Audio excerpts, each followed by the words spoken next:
नमस्कार विद्यार्थी मित्रांनो, स्वागत आहे आपलं लोकसेवा स्पर्धा परीक्षा या यूट्यूब चॅनलमध्ये। आज आपण इयत्ता 11वीचा महाराष्ट्राचा इतिहास यामधील 19व्या शतकातील प्रबोधन याचा पार्ट 6 बघणार आहोत। चला तर मग अभ्यासाला सुरुवात करूया। पहिला प्रश्न आहे, योग्य विधाने निवडा। पहिले विधान आहे, विष्णुशास्त्री पंडित यांनी पुनर्विवाह उत्तेजक मंडळी या सभेची स्थापना केली। पहिले विधान अगदी बरोबर आहे। दुसरे विधान आहे, बाबा पदमजी यांनी ब्राह्मण कन्या विवाह विचार हा ग्रंथ लिहिला।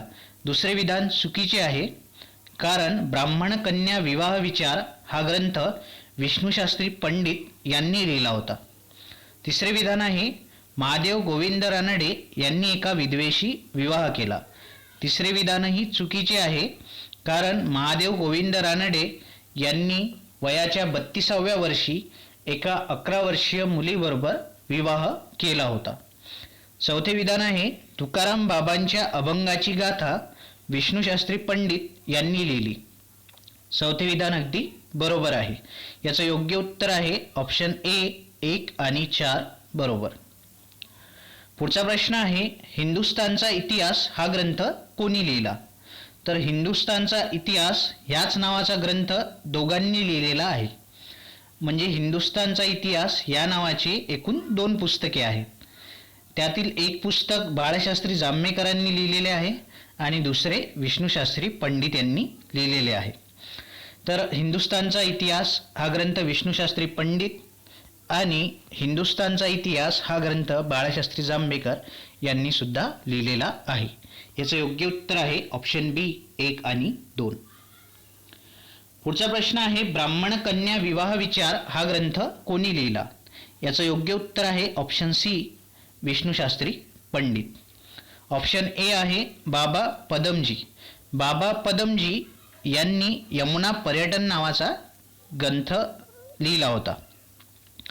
ऑप्शन बी आहे ईश्वरचंद्र विद्यासागर। ईश्वरचंद्र विद्यासागर हे बंगालमधील थोर समाजसुधारक होते आणि त्यांनी बालविवाह त्याचबरोबर विधवा पुनर्विवाह ज्या अनिष्ट प्रथा होत्या समाजामध्ये त्यांना विरोध केला होता आणि विधवा पुनर्विवाहाचे ते पुरस्कर्ते होते। तर ईश्वरचंद्र विद्यासागर यांच्या विधवा विवाह या ग्रंथाचे मराठी अनुवाद करण्यात आले होते आणि याचा मराठी अनुवाद विष्णुशास्त्री पंडित यांनी केला होता। ईश्वरचंद्र विद्यासागर यांच्या विधवा विवाह या ग्रंथाचा मराठी अनुवाद विष्णुशास्त्री पंडित यांनी केला होता। ऑप्शन सी आहे विष्णुशास्त्री पंडित। विष्णुशास्त्री पंडित यांनी ब्राह्मण कन्या विवाह विचार हा ग्रंथ लिहिला होता। विष्णुशास्त्री चिपळूणकर यांनी निबंधमाला नावाचे एक मासिक सुरू केले होते 1862 मध्ये आणि या निबंधमालेचा उपयोग त्यांनी समाजसुधारकांवर टीका करण्यासाठी केला होता। पुढचा प्रश्न आहे, विष्णुशास्त्री पंडित यांनी लिहिलेले ग्रंथ कोणते? तर याचं योग्य उत्तर आहे ऑप्शन डी यापैकी नाही। तर विष्णुशास्त्री पंडित यांनी ब्राह्मण कन्या विवाह विचार, पुरुष सुक्त व्याख्या, विधवा विवाह, हिंदुस्थानचा इतिहास, तुकाराम बाबांच्या अभंगगाथा, संस्कृत व धातुकोश, इंग्रजी व मराठी कोश हे ग्रंथ विष्णुशास्त्री पंडित यांनी लिहिलेले होते। आपल्याला न लिहिलेले ग्रंथ विचारले आहेत, त्यामुळे याचं उत्तर आहे ऑप्शन डी यापैकी नाही। वरील सर्व ग्रंथ विष्णुशास्त्री पंडित यांनी लिहिलेले आहेत। पुढचा प्रश्न आहे, योग्य पर्याय निवडा। पहिले विधान आहे, सार्वजनिक काका यांचा जन्म 9 एप्रिल 1828 रोजी साताऱ्यात झाला। पहिले विधान अगदी बरोबर आहे। दुसरे विधान आहे, वासुदेव बळवंत फळके यांचे वकीलपत्र ग.वा. जोशी यांनी घेतले। दुसरे विधानही अगदी बरोबर आहे। तिसरे विधान आहे, औंधचे श्रीमंत श्रीनिवासराव पंतप्रतिनिधी यांच्या अध्यक्षतेखाली सार्वजनिक सभेची स्थापना झाली। तिसरे विधानही अगदी बरोबर आहे। सार्वजनिक सभेची स्थापना औंधचे श्रीमंत श्रीनिवासराव पंतप्रतिनिधी यांच्या अध्यक्षतेखाली 2 एप्रिल 1870 रोजी झाली होती। चौथे विधान आहे 1876-77 मधील दुष्काळात सार्वजनिक सभेने दुष्काळग्रस्त लोकांना भरीव मदत केली. चौथे विधानही अगदी बरोबर आहे. याचं योग्य उत्तर आहे ऑप्शन ए, वरील सर्व विधाने बरोबर. पुढचा प्रश्न आहे योग्य विधाने ओळखा. पहिले विधान आहे हिंदू धर्मातील जातीभेदाला ग वा जोशी यांनी विरोध केला. ग वा जोशी म्हणजे सार्वजनिक काका गणेश वासुदेव जोशी. पहिले विधान अगदी बरोबर आहे. दुसरे विधान आहे प्रार्थना समाजाच्या स्थापनेत ग वा जोशी यांचा सहभाग होता. दुसरे विधान इथे चुकीचे आहे, कारण प्रार्थना समाजाच्या स्थापनेमध्ये ग वा जोशी यांचा सहभाग नव्हता. तर समाजाच्या प्रार्थना सभेच्या स्थापनेमध्ये दादोबा पांडुरंग तरखडकर, डॉक्टर आत्माराम पांडुरंग, वामन आबाजी मोळक आणि भाऊ महाजन इत्यादींचा समावेश होता. प्रार्थना समाजाची स्थापना 31 मार्च 1867 रोजी मुंबई येथे झाली होती. पुढचा प्रश्न आहे पुढीलपैकी कोणाचा सहभाग प्रार्थना सभेच्या स्थापनेत होता. याचं योग्य उत्तर आहे राघो भांडारकर. तर रामकृष्ण गोपाळ भांडारकर यांचा सहभाग प्रार्थना सभेच्या स्थापनेमध्ये होता. पुढचा प्रश्न आहे डॉक्टर राघो भांडारकर यांचे आडनाव काय होते. याचं योग्य उत्तर आहे ऑप्शन बी, पत्की. तर डॉक्टर राघो भांडारकर यांचे मूळ आडनाव जे होते ते पत्की असे होते. मात्र डॉक्टर राघो भांडारकर यांचे जे पूर्वज होते ते पेशव्यांच्या खजिन्यामध्ये अधिकारी असल्यामुळे त्यांना भांडारकर असे उपनाव मिळाले होते.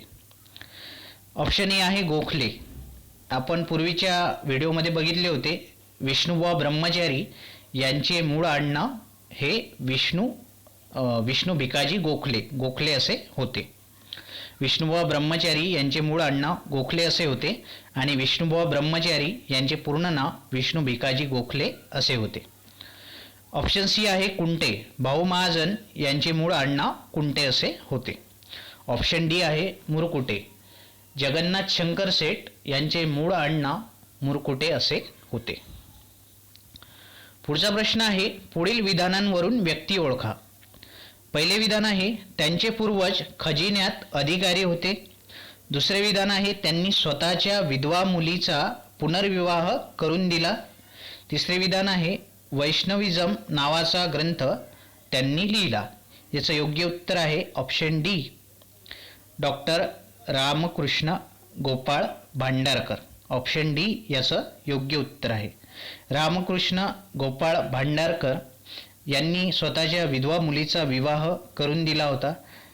त्यांचे पूर्वज खजिन्यामध्ये अधिकारी होते आणि वैष्णविझम नावाचा ग्रंथसुद्धा त्यांनी लिहिला होता. त्याचबरोबर राघो भांडारकर यांनी अर्ली हिस्ट्री ऑफ डेक्कन, वैष्णविझम,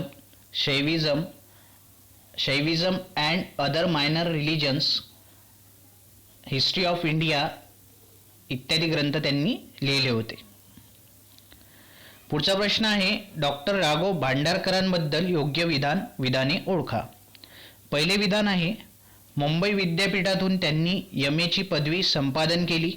पहिले विधान अगदी बरोबर आहे. मुंबई विद्यापीठातून त्यांनी MA ची पदवी संपादन केली होती. दुसरे विधान आहे ब्रिटन विद्यापीठाची PhD त्यांनी मिळवली. दुसरे विधान इथे चुकीचे आहे, कारण राघो भांडारकर यांनी जर्मन विद्यापीठाची PhD मिळवली होती. जर्मनी येथील एका विद्यापीठाची PhD राघो भांडारकर यांनी मिळवली होती. त्यामुळे दुसरे विधान चुकीचे आहे. तिसरे विधान आहे ते मुंबई प्रांताच्या लेजिस्लेटिव्ह काउन्सिलचे सदस्य होते. तिसरे विधान अगदी बरोबर आहे. ते मुंबई प्रांताच्या लेजिस्लेटिव्ह काउन्सिलचे सदस्य होते. त्याचबरोबर ते केंद्रीय लेजिस्लेटिव्ह काउन्सिलचे सुद्धा सदस्य होते. चौथे विधान आहे ते केंद्रीय लेजिस्लेटिव्ह काउन्सिलचे सदस्य नव्हते. चौथे विधान चुकीचे आहे, कारण डॉक्टर राघो भांडारकर हे केंद्रीय लेजिस्लेटिव्ह काउन्सिलचे सुद्धा सदस्य होते. मुंबई प्रांताच्या लेजिस्लेटिव्ह काउन्सिलचे सदस्य तर होतेच, शिवाय केंद्रीय लेजिस्लेटिव्ह काउन्सिलचे सुद्धा ते सदस्य होते. याचं योग्य उत्तर आहे ऑप्शन बी. 1 आणि 3 हे दोन विधाने इथे बरोबर आहे.